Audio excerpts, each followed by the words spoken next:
Victoria's eyes flew open, and immediately something felt wrong. The ceiling above her was cracked and stained. Nothing like the smooth white surface of her penthouse bedroom. Her head throbbed as she tried to sit up, and that's when she noticed her hands. These weren't her hands. They were smaller, rougher, with calluses she'd never had before and nails broken down to the quick. Panic surged through her chest.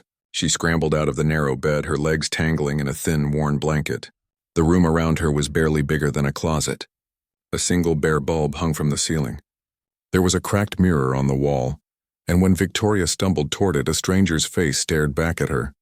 Dark circles hung under unfamiliar brown eyes.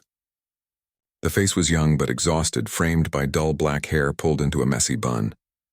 This wasn't her. This wasn't Victoria Chen, the celebrated pianist who had performed at Carnegie Hall just last week. Or was it last week? Her memories felt foggy, jumbled like puzzle pieces scattered across a table. The door suddenly swung open with a bang that made Victoria jump. A large woman with gray hair and a permanent scowl marched in, her arms crossed over her chest. "So you're finally awake, are you? Do you have any idea what time it is?" The woman's voice was sharp enough to cut glass. "The family's breakfast should have been served 10 minutes ago, and here you are, still lazing about like some princess." Victoria opened her mouth to respond, but before she could form words, the woman's hand flew out and struck her across the cheek. The slap echoed in the tiny room, and Victoria's face burned with shock and pain. No one had ever hit her before. Ever. "Don't just stand there gaping like a fish. Get to the kitchen now or you'll regret it." The woman turned and left, her heavy footsteps echoing down what sounded like a narrow hallway. Victoria's hand touched her stinging cheek, her mind racing. What was happening? Where was she? And whose body was this? She looked around the sparse room and spotted a faded uniform hanging on a hook by the door. A maid's uniform. Fragments of memories that weren't hers began surfacing. Working in a grand house, scrubbing floors until her knees ached, being shouted at, pushed around, treated like she was invisible. The name Elena kept echoing in her mind. Elena Martinez. That was this body's name. Victoria's concert pianist brain tried to make sense of the impossible situation. She remembered her last performance. The standing ovation. Going back to her dressing room. Drinking the tea her assistant brought her. Then nothing. Just a black void until waking up here. She had no choice but to play along, at least until she figured out what was going on. With shaking hands, Victoria pulled on the uniform. It smelled of cheap detergent and was too big in some places, too tight in others. She followed the sound of clattering dishes and angry voices. The kitchen was enormous, all gleaming marble and stainless steel, but the back area where the staff worked was cramped and hot. 3 other servants were rushing around, shooting Victoria nasty looks as she entered. "Look who finally decided to join us," one of them sneered. A thin man with a sharp nose. "Mrs. Blackwood is furious. Hope you enjoy scrubbing toilets for the next month." "I don't know what happened," Victoria started to say, but another maid cut her off. "Save it. We're all tired of your excuses. Just do your job for once." The woman shoved a heavy tray into Victoria's hands. "Table 3 in the breakfast room. And don't you dare drop anything." Victoria carried the tray carefully, her musician's hands steady despite her confusion. She walked through a door into a dining room that took her breath away. Crystal chandeliers hung from painted ceilings. The table was long enough to seat 20 people, though only 5 sat there now, eating from fine china that probably cost more than a car. No one looked up as she entered. To them, she was invisible. Just a servant. Victoria set down the tray, and as she turned to leave, a younger woman at the table deliberately knocked over her water glass. The liquid spread across the white tablecloth, dripping onto the expensive carpet below. "Clean it up," the woman said with a cold smile. "Isn't that what you're here for?" Victoria grabbed a cloth and bent down to soak up the water, her face burning. In her old life, people had treated her like royalty. They'd asked for autographs and photos. Critics had written entire articles praising her interpretation of Chopin. Now she was on her knees cleaning up a mess someone made just to humiliate her. The day crawled by in a blur of tasks, scrubbing, carrying, serving, being ordered around like she was nothing. Her back ached. Her feet screamed in pain. But worse than the physical discomfort was the treatment. The other servants treated her like dirt, constantly criticizing everything she did. Mrs. Blackwood seemed to appear whenever Victoria took even a moment to rest, always ready with another harsh word or assignment. By evening, Victoria was exhausted in a way she'd never experienced. Concert performances were demanding, but this was different. This was the bone-deep tiredness that came from being worked like a machine and treated like you didn't matter. She was carrying a stack of linens up the back stairs when she heard voices from the main hallway. Curiosity made her pause near a partially open door. "The charity gala is next week," a smooth male voice was saying. "Everything needs to be perfect. My mother's entire social circle will be there. Of course, Mr. Sterling, the pianist we hired, comes highly recommended. She studied in Vienna." This was an older woman's voice, probably one of the event planners. "Good. The performance is the centerpiece of the evening. It needs to be exceptional." Victoria's heart jumped at the word pianist. Music. Her music. It felt like a lifetime had passed since her fingers last touched piano keys, though it couldn't have been more than a day or two if her scrambled timeline was correct. She continued up the stairs, her mind working. A charity gala, a piano performance. Maybe, just maybe, this was an opportunity. But how could she, trapped in this maid's body and treated like garbage, ever get near a piano? That night, back in her tiny room, Victoria lay on the uncomfortable bed and stared at the cracked ceiling. She wiggled her fingers, these strange new fingers that weren't hers. Elena's memories trickled through her consciousness. This girl had been alone for so long, working this terrible job to send money to her younger brother who was sick. She had no one to protect her, no one to stand up for her. Anger burned in Victoria's chest. The injustice of it all, the cruelty, people treating another human being like this just because they had power and money. But Victoria had something they didn't know about. She had a gift. She had spent 30 years mastering the piano, becoming one of the finest pianists of her generation. And somehow, impossibly, that skill had traveled with her into this new body. She looked at her rough, calloused hands in the dim light. Tomorrow she would continue playing the role of Elena, the invisible maid. She would endure the insults and the abuse. But she would also watch and wait. Because somewhere in this massive house there was a piano, and when the right moment came, she would remind everyone in this place that talent and worth had nothing to do with fancy clothes or job titles. Victoria closed her eyes, and for the first time since waking up in this nightmare, a small smile crossed her face. They had no idea what was coming. None of them did. The next few days passed in a haze of exhaustion and humiliation. Victoria learned the routines of Elena's life, each one more soul-crushing than the last. Wake at 5 in the morning, prepare breakfast for the family, clean the endless rooms of the mansion, serve lunch, wash dishes, more cleaning, serve dinner, more dishes, collapse into bed near midnight, then do it all over again. But Victoria was also learning other things that mattered. She discovered that Elena had been saving every spare dollar for 3 years, hiding the money in an envelope tucked inside her thin mattress. The amount broke Victoria's heart. After 3 years of backbreaking work, there was barely enough for a few months of medical bills. Elena's memories told her why. A younger brother named Miguel, only 14, living with their elderly grandmother 200 miles away. He had a heart condition that required expensive medication. Elena sent almost every penny she earned to keep him alive. That's why she endured the abuse, the insults, the slaps. She had no choice. Victoria found herself crying one night, tears for a girl she'd never met but whose body she now inhabited. A girl who sacrificed everything and received nothing but cruelty in return. The mansion itself was like a small kingdom. The Sterling family owned a technology company worth billions. The main house was occupied by Damien Sterling, the CEO.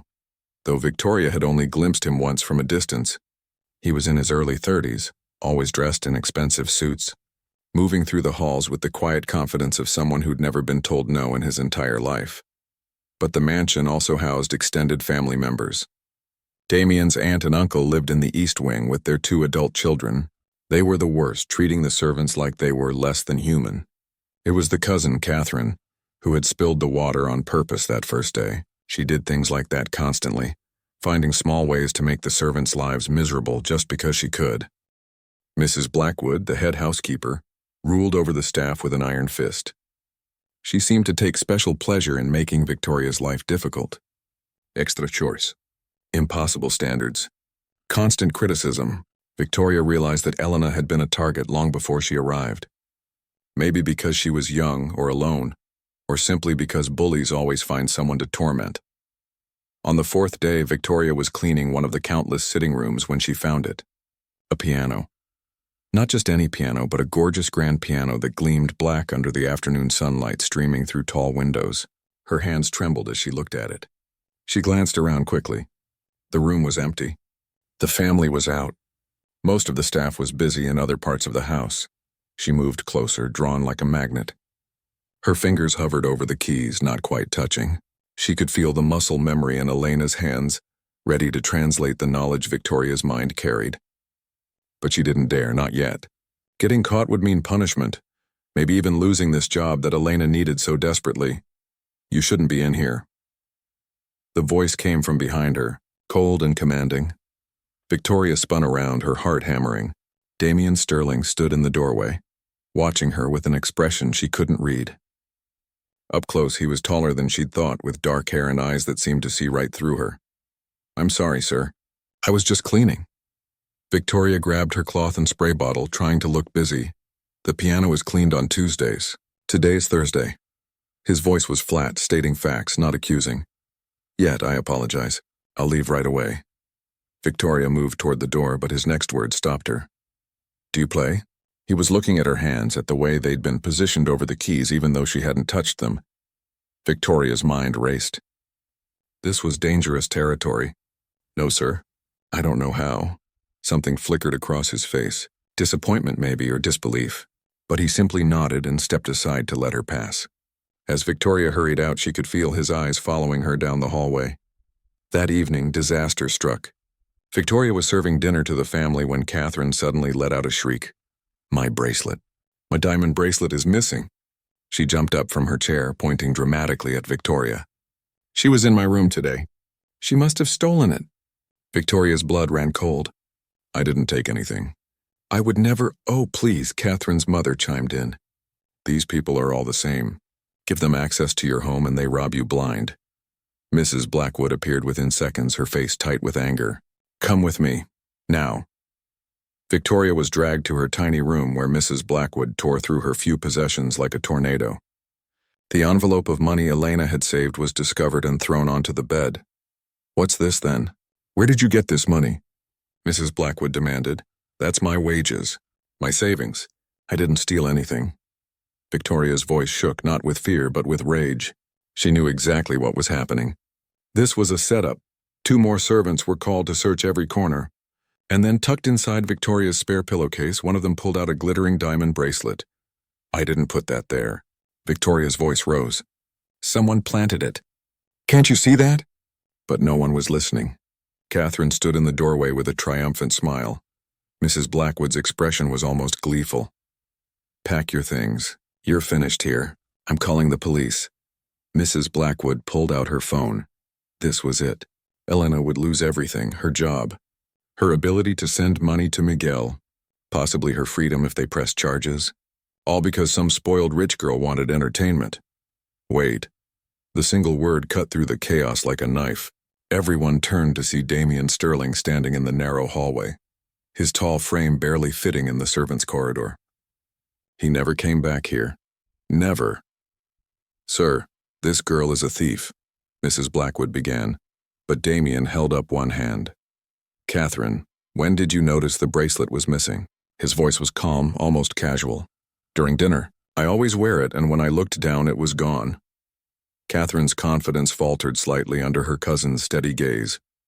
"Interesting, because I saw you wearing that exact bracelet this morning when you left for your tennis lesson. You weren't at dinner. You only came in after it started." Damien pulled out his phone and showed the screen. Security camera footage. "The household staff doesn't have access to the guest wing during the day when family is present." "Building policy." The hallway went silent. Catherine's face turned red. I must have been confused. Maybe it was a different... The bracelet was in the maid's pillowcase. A pillowcase that was freshly laundered this morning. As I can see from the cleaning logs, Damien's eyes moved to Mrs. Blackwood, which means it was placed there sometime after 10 a.m. When was this girl in her room today? Mrs. Blackwood stammered. The schedule. She wasn't. She's been working in the main house all day. I've been tracking staff movements because of some concerns I've had. Damien's voice dropped lower, more dangerous, which means someone else put that bracelet there. Victoria watched as the pieces fell into place. Damien had been watching. He'd known something was wrong with how the staff was being treated, and now he'd caught them red-handed in their cruel little game. Catherine fled without another word. Mrs. Blackwood tried to sputter excuses, but Damien cut her off. You're dismissed. Pack your things and leave tonight. I'll have HR send your final check. He turned to the other servants who'd participated. You too. All of you. After they left, Damien looked at Victoria, really looked at her like he was trying to solve a puzzle. I know you weren't just cleaning near that piano today, he said quietly. You were studying it. Like you knew it. Like you'd played before. He paused. Who are you, really? Victoria met his eyes, her heart pounding. There was something in his expression. Not suspicion, curiosity. Maybe even recognition of something he couldn't quite name. Just a maid, sir, trying to survive. It wasn't a complete lie. Damien nodded slowly, but Victoria could tell he didn't believe her. The charity gala is in 3 days. The pianist we hired just canceled. Food poisoning, apparently. He watched her face carefully. I need to find a replacement. Soon. He turned and walked away, leaving Victoria standing in her tiny room, her mind racing with possibilities. This was her chance.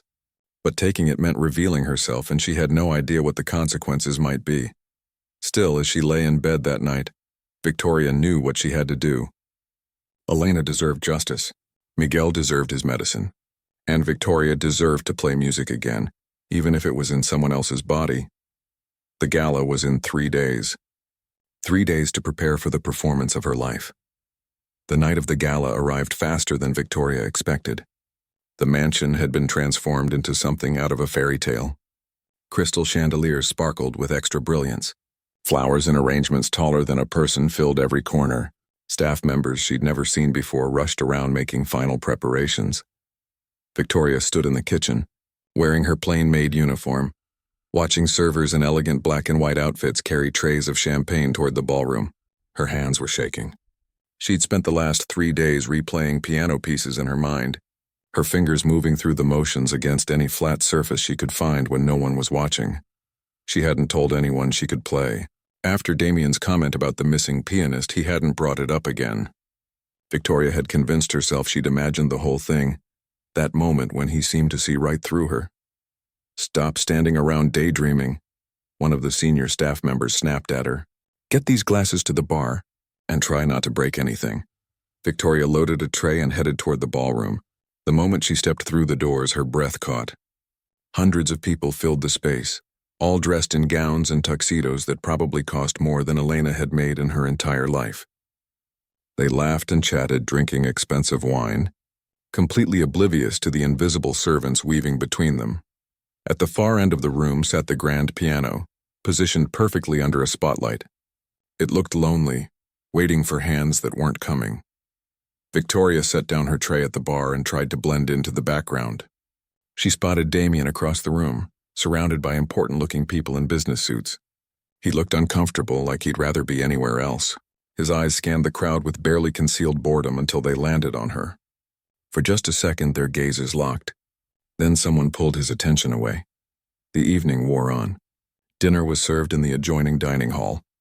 Victoria carried plates, refilled drinks, and stayed invisible. But she kept glancing at that piano, her heart aching with longing. It had been almost 2 weeks since she'd played. 2 weeks since her fingers had created music instead of scrubbing floors. Finally, the moment came.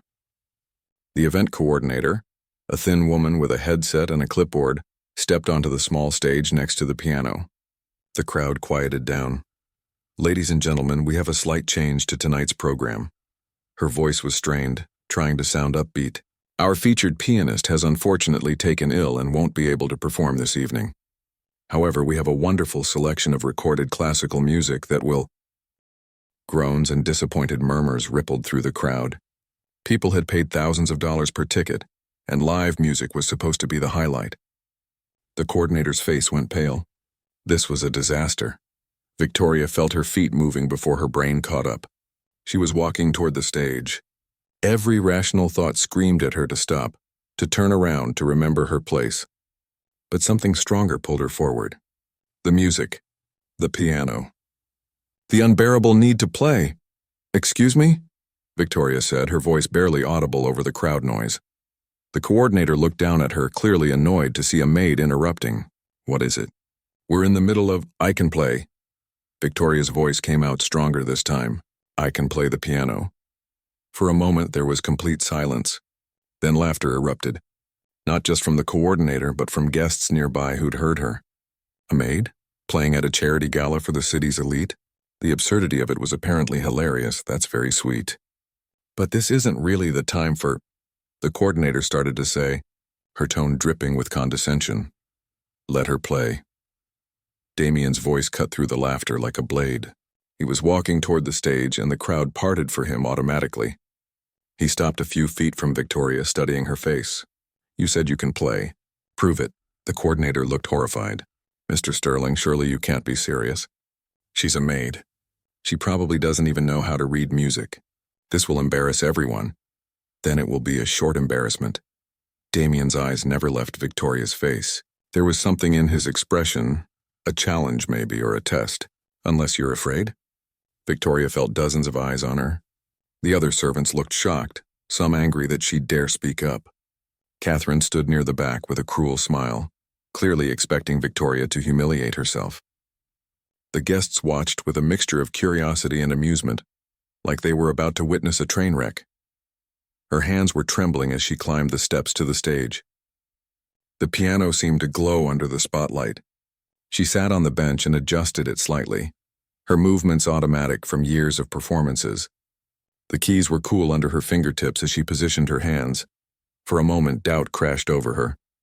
What if it didn't work? What if Victoria's skill couldn't transfer through Elena's hands? What if she sat here and nothing came out but noise? Then she pressed down on the first key and the world fell away. She chose Rachmaninoff's Piano Concerto No. 2, one of the most technically demanding and emotionally powerful pieces ever written. Her fingers flew across the keys and the music that poured out was everything. It was pain and beauty and triumph all woven together. It was Elena's suffering and Victoria's loss and the burning need to prove that worth had nothing to do with job titles or bank accounts. The ballroom disappeared. There was only the music. Her hands moved with absolute precision, handling passages that made professional pianists nervous. The melody soared and dipped, tender one moment and thunderous the next. Victoria poured 3 years of Elena's silent suffering into every note. She played for every person who'd ever been looked down on, dismissed or treated as invisible. When she finally struck the last chord and lifted her hands, the silence was deafening. Victoria's heart sank. She'd failed. They hated it. She started to stand, ready to flee back to the kitchen in shame. Then the applause started. Not polite golf claps, but a thunderous wave of sound. People were standing, some with tears streaming down their faces. The applause grew louder, mixed with shouts of appreciation. A woman in the front row was openly crying. An older man who looked like he owned half the city was shaking his head in disbelief. Victoria stood on shaking legs and turned to face the crowd. The lights were bright, making it hard to see faces, but she found Damien. He was standing completely still, his expression unreadable, but his eyes locked on her like she was the only person in the room. The coordinator rushed onto the stage, her earlier condescension completely gone. "That was incredible. Simply incredible. What's your name? Where did you study?" Before Victoria could answer, reporters who'd been covering the charity event surrounded the stage, cameras flashing, questions flying. Guest after guest came forward, trying to give her business cards, offering to sponsor her training, asking where she'd been hiding such extraordinary talent. It was overwhelming. Victoria felt panic rising in her chest. This was too much attention, too many questions she couldn't answer. She started backing away from the crowd, but there was nowhere to go. A strong hand gently took her elbow. Damien had somehow made it through the chaos to her side. "Come with me," he said quietly, his voice cutting through the noise. "Before they overwhelm you completely." He guided her off the stage and through a side door, shutting out the noise and the cameras and the shouting. They were in a quiet hallway, alone except for the muffled sounds of continued celebration from the ballroom. Damien turned to face her, and Victoria saw something in his eyes that made her breath catch. Recognition, understanding, like a puzzle piece had just clicked into place for him. "I know who you are," he said softly, "or who you were. I attended your final concert. Victoria Chen, you were called the greatest pianist of your generation, and then you vanished without a trace 6 months ago." He paused, his eyes searching her face. "What I can't figure out is how Victoria Chen ended up in my house pretending to be a maid named Elena." Victoria's mind raced. The truth was impossible. He'd never believe her. But the lie was right there, ready on her tongue. She could claim she was hiding, running from something. Create a story that made sense, but she was so tired of lies. So tired of pretending. So tired of being invisible. "You wouldn't believe me if I told you," she whispered. "Try me." Damien stepped closer, his voice gentle in a way she hadn't heard from him before. "After what I just witnessed, I think I'm ready to believe just about anything."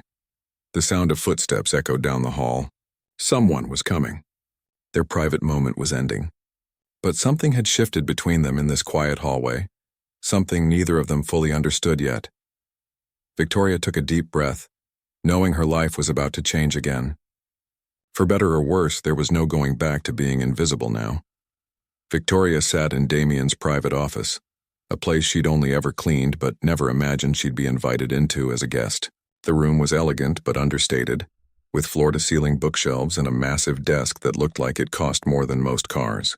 Through the windows, the city lights sparkled in the darkness. Damien poured 2 glasses of water and handed her one.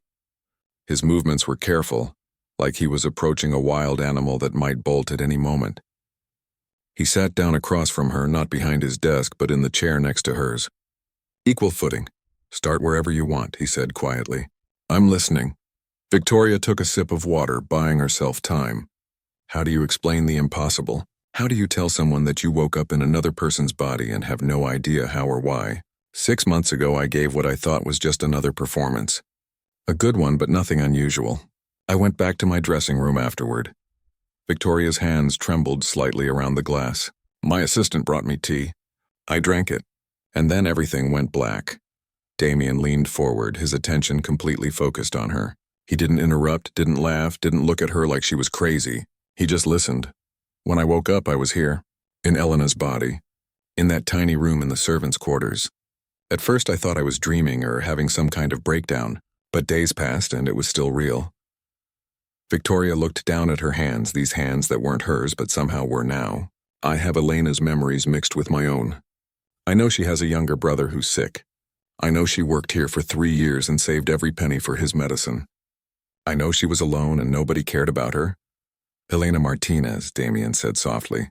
She started working here when she was barely 18. I reviewed her file after the incident with the bracelet. She never complained, never caused problems, just worked quietly and sent almost all her money away. He paused. I'm ashamed to say I never really noticed her before. I let Mrs. Blackwood run the household staff and I didn't pay attention to how they were being treated. Victoria looked up at him, surprised by the regret in his voice. You saved her tonight, saved me. Whatever I am now. What happened to the real Victoria Chen? Your original body? Damien's question was gentle but direct. I don't know. That's what terrifies me. I have no memory of what happened between drinking that tea and waking up here. It's just gone. Victoria felt tears prick her eyes. Someone did this to me. Someone wanted me gone, and I have no idea who or why. Damien pulled out his phone and started typing rapidly. Your disappearance made international news. Let me see what the official story is. He scrolled through search results, his expression growing darker. It says you canceled all upcoming performances citing exhaustion and entered a private treatment facility for burnout. There's a statement supposedly from your manager saying you need time away from the spotlight. I didn't write that. I would never just disappear like that. Victoria's voice rose with frustration. I loved performing. It was my entire life. The statement was released 2 days after your last concert. It mentions the name of the facility, but the place won't confirm or deny patient information for privacy reasons. Damien kept scrolling. But here's something interesting. 3 weeks after your disappearance, another pianist made her debut at the same concert hall where you performed. Someone named Isabelle Rousseau. Critics are calling her the new face of classical piano. Victoria's blood ran cold. Isabelle. She was my understudy. We trained under the same teacher years ago. Memories flooded back. The competition between them. The way Isabel always seemed bitter when Victoria got opportunities she didn't. The strange looks Isabel had given her that final night. She brought me the tea. She was my assistant that evening because my regular one was sick. Damien's jaw tightened. That's not a coincidence, but how? How could she make this happen? Body switching isn't real. It's impossible. Even as Victoria said the words, she knew how ridiculous they sounded. She was living proof that the impossible had happened. I don't know how, but we're going to find out. Damien stood and began pacing, his mind clearly working through possibilities. First, we need to locate your original body. If you're in a facility, we need to know which one and what condition you're in. And if my body is just lying in some hospital bed in a coma, then what? Even if we prove Isabel drugged me or did something to me, how do we prove the rest? How do we prove I'm really Victoria? The hopelessness of the situation crashed over her. Damien stopped pacing and crouched down in front of her chair, meeting her eyes directly. We start with what we can prove. We prove Isabel was there that night. We prove she had means and motive. We find out what happened to your body. And we make sure Elena's brother gets the medical care he needs while we figure this out. Victoria stared at him. Why are you helping me? You barely know me. For all you know, I'm completely insane. A slight smile crossed his face. Maybe.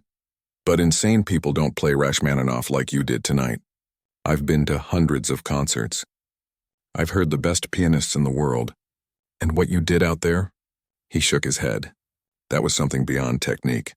That was someone who understood music at a level most people never reach. That was Victoria Chen, whether you're in the right body or not. Before Victoria could respond, someone knocked on the office door. Damien stood and opened it to reveal his personal assistant looking stressed. Sir, we have a situation. The reporters won't leave. They want interviews with the pianist. And there's something else. The assistant glanced at Victoria nervously. Someone claiming to be Victoria Chen's manager is downstairs demanding to speak with whoever just performed. He says there's been a misunderstanding and he needs to see her immediately. Victoria felt her heart hammer against her ribs. That's Robert. He was my manager for 10 years.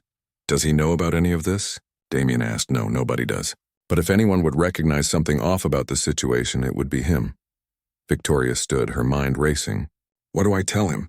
That I'm his star client trapped in a maid's body? Damien thought for a moment, then made a decision. You don't tell him anything yet. We need more information first.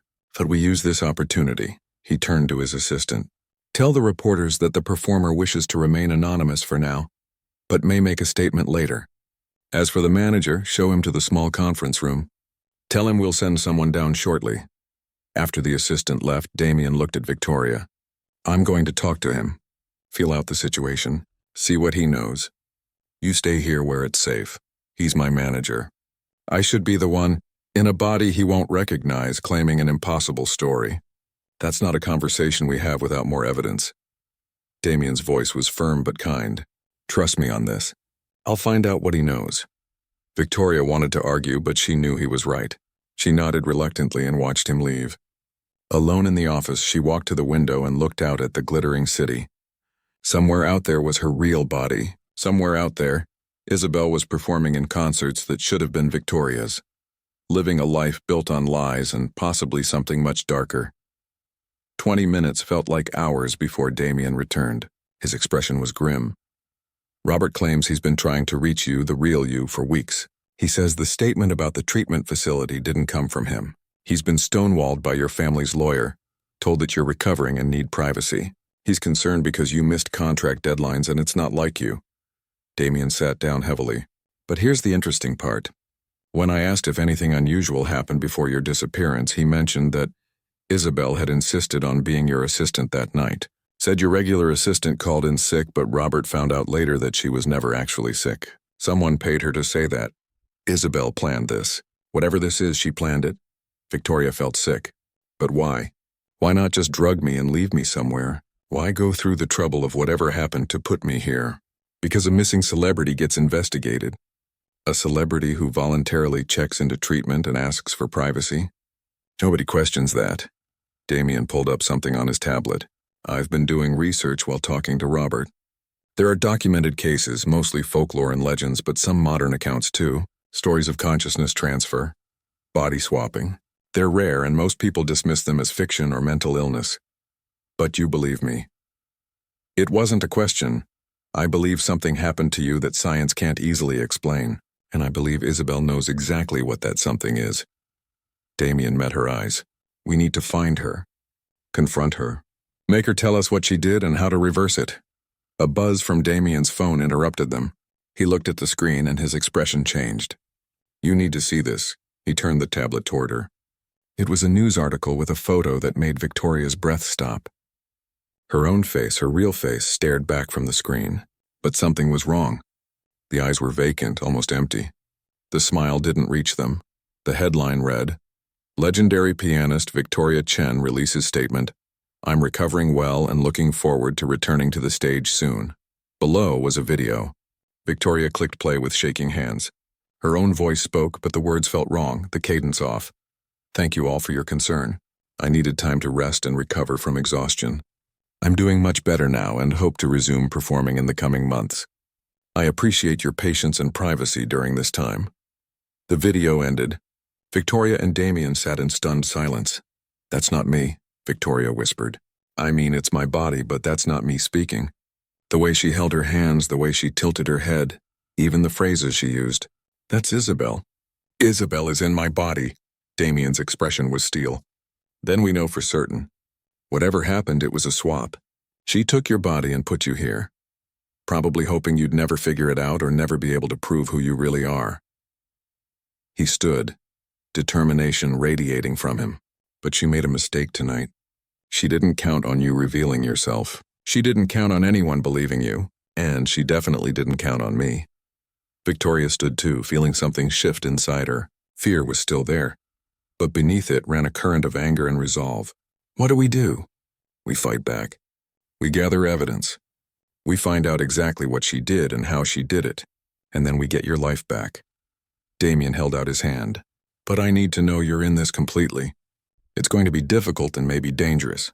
Are you ready? Victoria looked at his extended hand, then took it firmly. His grip was warm and steady, an anchor in the chaos her life had become. I'm ready. Let's take her down. The next 2 weeks moved like a hurricane. Damien's resources were considerable, and he used every single one of them. Private investigators tracked down information about the night Victoria disappeared. Security footage from the concert hall showed Isabel entering Victoria's dressing room, carrying a teacup. Medical experts were consulted. Victoria's bank account showed unusual activity right after her disappearance, transfers authorized by someone who had access to her passwords. But the most damning evidence came from an unlikely source. Damien's investigators found a professor at a small university upstate who specialized in consciousness studies and rare psychological phenomena. At first, the man was hesitant to speak. But when offered immunity and protection, he broke down and confessed everything. Isabel had come to him 2 years ago, obsessed with an ancient ritual she'd discovered in obscure texts. She'd paid him enormous amounts of money to help her understand it, to make it work. The ritual required specific herbs, a particular phase of the moon, and most importantly, the willing consumption of a specially prepared drink by the target. The professor swore he'd thought it was theoretical, that he never believed it would actually work. She was consumed by jealousy, the professor told them during a recorded interview. She said Victoria Chen had stolen the life that should have been hers, that she deserved to be the famous one. I thought she was just venting, working through emotions. I never imagined she'd actually go through with it. Armed with this evidence, Damien and Victoria made their move. They arranged for Victoria to give an exclusive interview with a major news network. But they didn't just tell the story. They had proof. They had the professor's testimony. They had the security footage. They had financial records. They had medical experts ready to examine both Victoria and her original body to look for evidence of the drugs used in the ritual. The night before the interview aired, Victoria couldn't sleep. She sat in the guest room Damien had moved her into, no longer willing to let her stay in the servants' quarters. Through the wall, she could hear him working in his office, still making calls, still building their case. She walked down the hall and knocked softly. Damien looked up from his computer, his tie loosened, exhaustion clear on his face. But when he saw her, he smiled.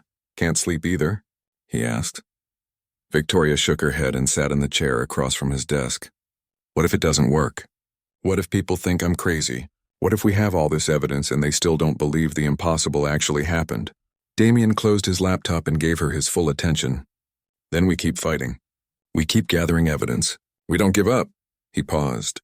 But Victoria, even if we can't prove the body swap to everyone's satisfaction, we can prove Isabel drugged you. We can prove she stole your identity and your money. We can prove conspiracy and fraud. That alone will destroy her career and likely put her in prison. But I want my body back, Victoria whispered. I want my life back. I know.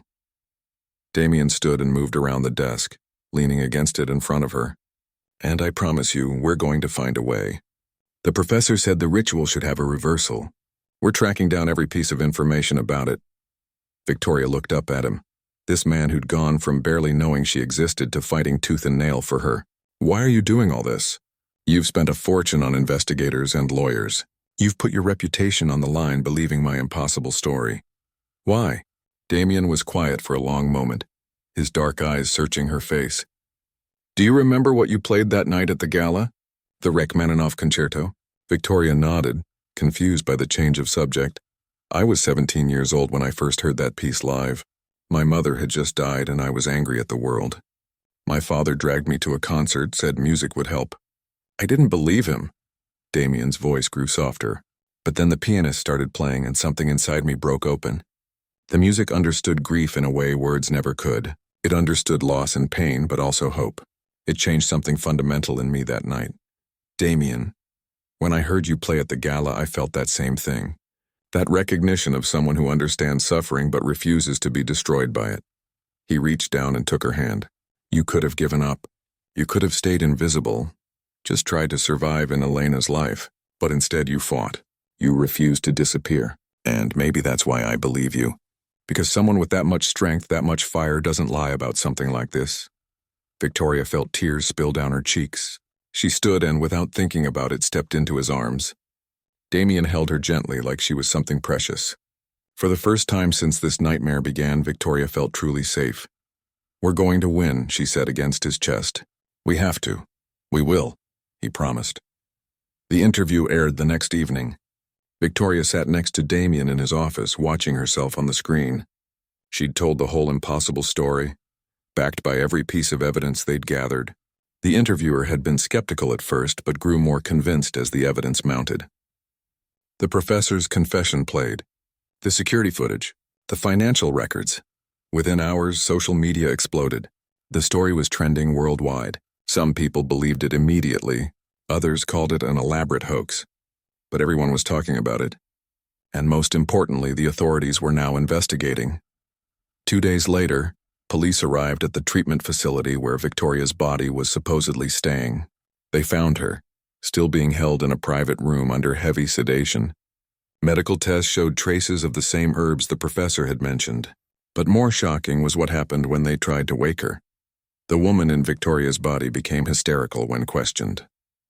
She kept insisting she was Victoria Chen, that she had no idea what they were talking about. But when asked to play piano, her fingers fumbled.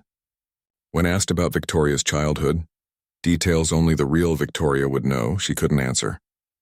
And when they played a recording of her voice next to the statement video she'd released, experts confirmed they were spoken by the same person. But her natural speech patterns matched Isabel's documented patterns, not Victoria's. The dam broke. Isabel's career collapsed overnight. Concerts were canceled. She was arrested on multiple charges. And most importantly, the professor came forward with the reversal ritual.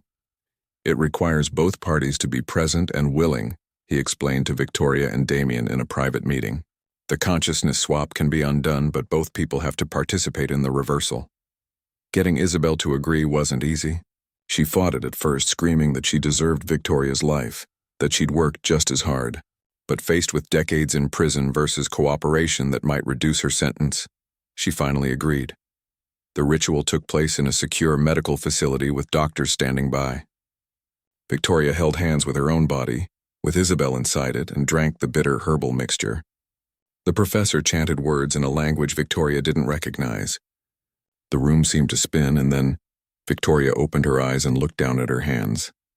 Her real hands, long fingers, smooth skin, The calluses from years of piano playing exactly where they should be. She touched her face, her hair. Everything was right again. Across from her, Elena's body stirred. But it wasn't Victoria's consciousness anymore. Medical scans confirmed that Elena's original consciousness had returned. She'd been suppressed, sleeping deeply throughout the ordeal, but she was back and unharmed. The legal battles took months to fully resolve. Isabel was sentenced to prison. Victoria's stolen money was returned with interest, and Elena received a settlement that would cover Miguel's medical care for life, plus enough to go to college and build the future she'd always dreamed of. Victoria's return to the concert stage was one of the most highly anticipated events in classical music history. The hall was packed. Cameras from around the world filmed every moment, and when Victoria walked onto that stage, she wasn't nervous. She'd already faced the impossible and won. She sat at the piano and looked out at the audience. In the front row sat Elena and her brother Miguel, now healthy and smiling. Next to them sat Damien, who'd flown in from a business trip just to be there. He caught her eye and nodded, that small gesture saying everything words couldn't. Victoria placed her hands on the keys and began to play. But this time the music was different. It carried all the pain and struggle of the past months, but also gratitude, triumph, and an understanding of life she'd never had before. She'd been famous before. She'd been talented before, but she'd never truly understood what it meant to fight for every moment, to be stripped of everything and build yourself back up. The performance earned a 10-minute standing ovation. But for Victoria, the real victory had already happened. She'd reclaimed her life, helped save Elena's brother, and found something she'd never expected in the middle of her nightmare. After the concert, Damien met her backstage with a single red rose. "You were magnificent," he said. "I had good motivation." Victoria took the rose and smiled. "Thank you. For everything. For believing me when you had every reason not to. For fighting for me when I couldn't fight for myself. I'd do it again in a heartbeat." Damien stepped closer. "And I was hoping, if you're not too tired from saving the world and reclaiming your career, you might let me take you to dinner tomorrow night." Victoria laughed, the sound pure and joyful. "Are you asking me on a date?" "I am. Is that okay?" "I know you've been through a lot, and if it's too soon."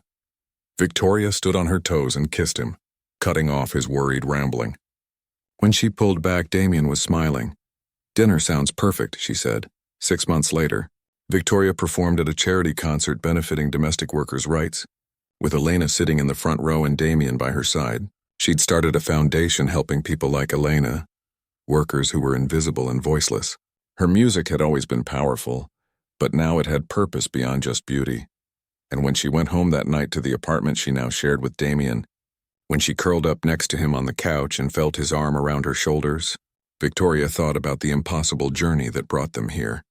She'd lost everything and gained it all back, plus something she'd never known she was missing: love, true partnership, and an understanding that strength comes not from never falling, but from getting back up every single time. The impossible had happened, and Victoria had turned it into something extraordinary.